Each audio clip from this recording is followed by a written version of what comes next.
Hey, this is Jeff with Tenacor, and we're going to talk about common mistakes for concealed carry. One of the first mistakes people make for concealed carry is holsters, and typically it's cheap holsters that are not designed to carry and conceal the gun in a robust and intelligent way. A good concealed carry holster should, number one, hold the gun securely. And so the gun should be in the holster when it's intended to be in the holster and not come out until you want it to come out. One of the biggest mistakes with holsters is easy on, easy off. And so people feel like they want the convenience to put the holster on. And if the holster is too easy to put on, it's also really easy to come off. And the holster is going to come off when you least intend it to.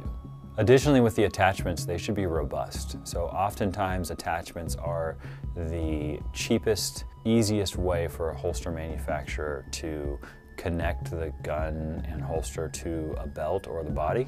Big bulky attachments like big thick plastic loops or clips, and then also extra hardware. So if the holster maker is putting screws and spacers and clips and all kinds of stuff stacked on top of each other. The guns are typically around an inch thick. You can find holsters that when you measure the overall thickness, including the attachment, it can get close to 2 inches. You can double the thickness. And really, when it comes to concealed carry, the overall thickness of the gun and the holster combination is the thing that's hard to conceal. We want something that is durable and robust, something that will stay on the belt and in place, even under the pressure of real-life circumstances.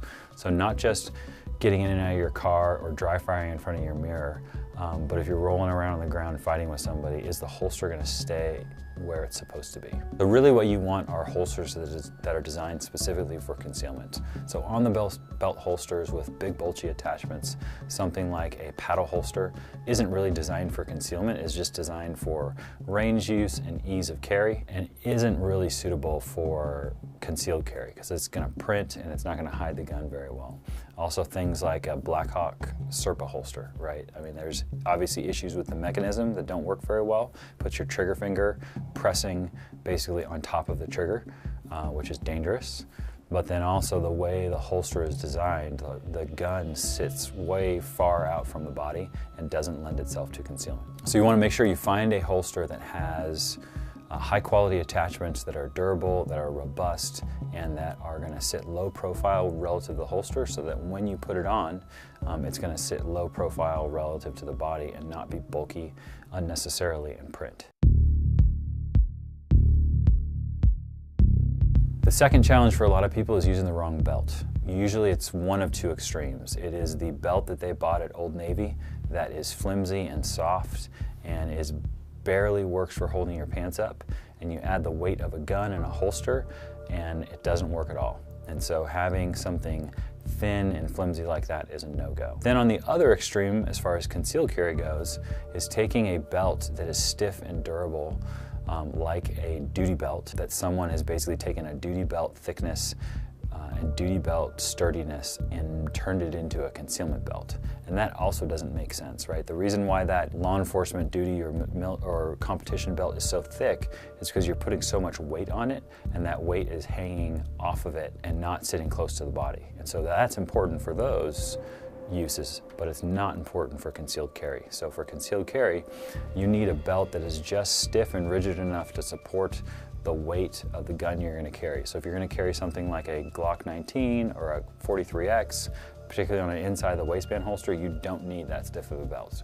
So you want something that is purpose-built for concealment and for carrying a gun, but not something that is so overly thick and heavy that it's uncomfortable. And what can actually happen is you can get kind of this looping effect where the belt actually creates this big profile around your body that sometimes can print even more. And so having the right belt with the right balance is important.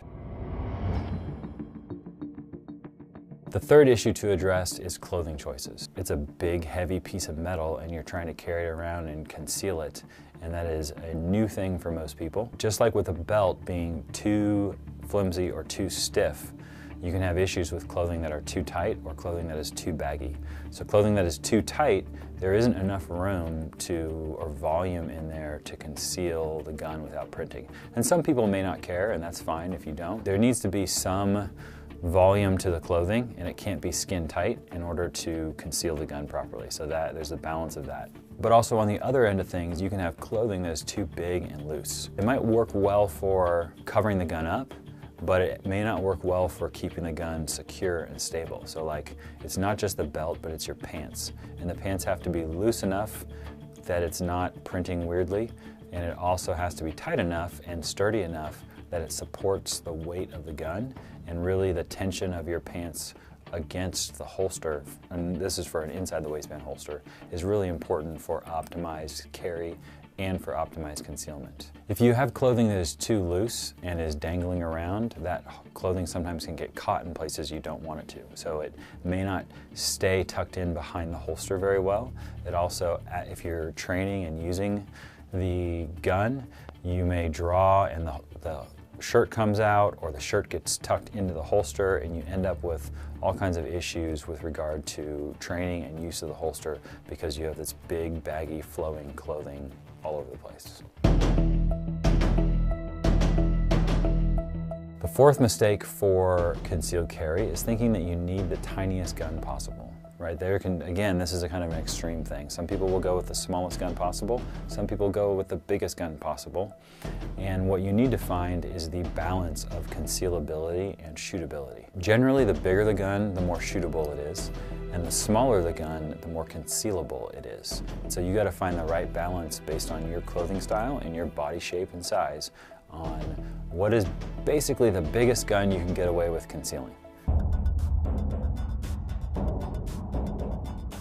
The final thing to talk about for someone who's new to concealed carry is the temptation to carry with an empty chamber. Carrying with an empty chamber is kind of like thinking, I'm gonna drive in my car without a seatbelt, and thinking that I will see the accident coming. I'll have the time and the reaction and the ability under the pressure of the collision to grab my seatbelt and buckle it before I actually get into the crash. Like, it seems like a good idea from the perspective of I don't want to shoot myself, but if you're really carrying the gun for the purposes of saving yourself and the people that you care about, it is not something that's going to be helpful. The idea that you are going to be able to draw the gun and react and cycle the action and get everything going in the time needed to deploy the gun, and the fact that you're going to remember that, is extremely unlikely. Typically, the people who are carrying with an empty chamber are also the people with the lowest skill set. If you're not at the point where you're comfortable carrying with a loaded chamber, then perhaps you're not at the point where you should be carrying a gun in the first place. People who have been around guns a long time and are used to carrying guns, none of those people think about carrying with an empty chamber. And the right answer, if you are tempted to carry with an empty chamber, is just get more training. Get more competence, get more skill, get more confidence with the gun and carrying the gun, and that is the right answer. Thanks for watching. While we didn't talk about it in this video, we do have equipment that supports concealed carry. So if you're looking for a good concealment holster or a good concealment belt, go check out tenacor.com.